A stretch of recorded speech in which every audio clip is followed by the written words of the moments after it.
Сәлеметсіздер ме, құрметті тыңдармандар. Мен Жеңіс Айару, Шымкент қаласы 80-ші мектеп лицейінің 5-ші В сынып оқушысымын. Ғылыми жабылым тақырыбы есімдер сыры. Зерттеу тақырыбының өзектілігі неде? Қазақ есімдері зерттеушісі ғалым Телқожа Жанұзақтың пайымдауынша, қазақ халқы есімдерін таңдап талғып, ыры мен дәстүрлерге сүйеніп қойған. Қазақ халқында әлеуметтік, саяси, ғылыми, техникалық, экономикалық және мәдениет саласындағы өзгерістер сөздік қорымыздың, оның ішіне антропонимдердің байуына ықпалын тигізіп жатыр. Осыған байланысты жаңа есімдердің пайда болуы, олардың семантикалық мәні бүгінгі күнде өзекті болып жатыр. Зерттеудің мақсаты мен мәдениеті. Зерттеудің мақсаты қазақ есімдерін, яғни антропонимдердің мағыналық құрылымы мен қолданылу формаларын бірізгіп түсіру ісіне өз үлесімді қосу. Осы мақсатқа жету үшін келесі міндеттерді қолданатын боламын. Бірінші, бүгінгі күнді балаларға қойылған есімдердің сырын анықтау. Екінші, есімдердің дұрыс жазылуын талдау. Үшінші, сауалнамалар арқылы танысымдардың есімдері мәнін білу. Зерттеу нысаны: республикалық газеттер, көркем шығармалар, антропонимикаға байланысты ғалымдардың жазған еңбектері алынды. Зерттеудің жаңашылдығы келесілер болып табылады. Біріншісі, адам есімдерінің мағыналық ерекшеліктерін таныту. Екінші, есім мағынасының зерттелуі. Үшінші, бүгінгі таңда білімді, белсенді азаматтар қалыптастыруда есімдердің маңыздылығы. Зерттеудің теориялық және практикалық маңызы. Мектепте лексика саласын оқығанда әдебиет, этнография, журналистика саласына сөз өнеріне қызығушылығы бар жастарға пайдалануға болады. Оқушыға реферат жұмыстары мен ғылыми жоба жазуды көмекші құрал бола алады. Зерттеу жұмысында мәліметтер жинақтау, саралау, салыстыру, талдау әдістері қолданылады. Ғылыми жобада кіріспе, негізгі, қорытынды бөлімдері бар. Ең қызықты және негізгі бөліміне тоқталып кетейік. Негізінен қазақ халқымызда балаға ат қойғанда ата-аналардың арқа сүйенетін ең басты бірнеше салт дәстүрлері бар. Олар: біріншісі, балаға артық саусағына қарай ат қою. Мысал үшін артықәлі. Екінші, балаға тіл көз тимейді деген ниетпен ат қойсақ, онда баланың атын біз Жаманбай, Қойшыбай деп қойсақ болады. Үшінші, баланың дені сау, жаны берік болу үшін балаға біз Тасболат, Тастемір деп қойсақ болады. Баласы шетіне берген үйде жас сәбиге біз Амангүл, жүрсін, есен деген ат қойсақ болады. Баланың жасы ұзақ болсын деген ниетпен біз баланың атын 100 жасар, көп жасар деп қойсақ болады. Бұрынғы заманның қару-жарақтар сияқты мықты болсын деген ниетпен біз баланың атын Шоқпарбай, Қылышбай деп қойсақ болады. Ерекше түскен белгілеріне қарай ат қойсақ, біз Құдірет, Мендігүл деп қойсақ болады.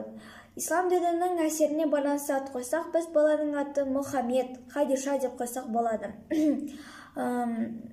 Мерзімінен бұрын дүниеге келген балалардың аттарын біз Лекер, Шалабай, Шалабек деп қойсақ болады. Мұрат, мақсатына жетсін деген ниетпен біз баланың атын Мұрат, Мақсат деп қойсақ болады. Үйіндегі ең соңғы баланың атын біз Кенжебай, Кенжегүл, Кенжебек деп қойсақ болады екен. Төрт түрлік аң-құстардың аттарына байланысты біз баланың атын Сандуғаш, Қарлығаш, Арыстан деп қойсақ болады. Үйде ұл бала туылсын деген ниетпен біз баланың атын Ұлжан, ұл болсын деген аттарды қоя алады екенбіз. Қыздың атын аспан әлемімен, қымбат маталарымен, ерекше өсімдіктер мен гүлдердің аттарымен қоя аламыз. Мысалы үшін раушан, сандоғаш, шолпан, шынар, еңлік, жібек, іңкәр, інжу. Қорытындылай келе, статистика мәліметтері бойынша 2013-2014 жылдары Қазақстанда ер балалардың аттарын Ерасыл, Әлихан, Санжар, Нұрислам, Нұрасылым, Мирас, Артем, Диас, Әли деп қойған екен. Ал қыздардың аттарын Айару, Айзере, Үнжу, Каусар, Айша, Сезім, Мадина, Диана, Даяна, Аяла, Сабина деп қойған екен. 2010 жылы Нұр-Сұлтан қаласында саммит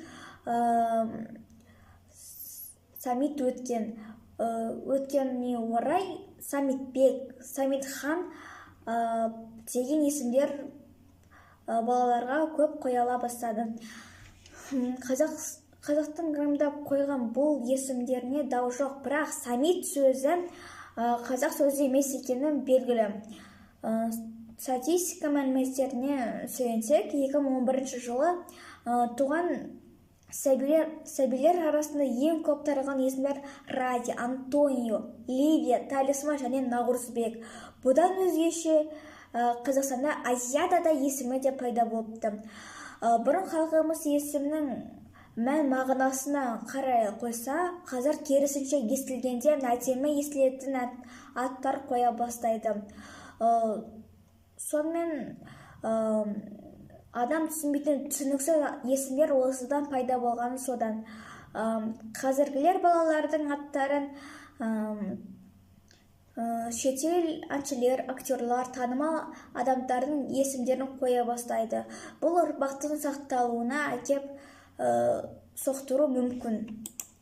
Қазіргі кезде қазақтың ат қоюды өзіміздің ардақтыларымыздың емес, шетелдің әншілердің, актерларын, танымал адамдардың есімін береміз. Сонда біз өзгеге еліктеуді не ұтамыз? Бүгінде Диана, Даяна, Алсу сияқты қазақы жат аттарды қойға әуестеніп кеттік. Одан кейінгі айтатыным, біздің қазақтың әдемі есімдеріне А әріпі жалғанып кете береді. Мысалы үшін жанарымыз Жанар болып кетті, Гүлнарымыз Гүлнар болып кетті. Ел болам десең, бесіңді түзет деген Мұхтар Әуезов атамыз. Олай болса, есімімізді түзететін уақыт жетті. Адамға қазақша, орысша араласынан бір ғана ат қою керек.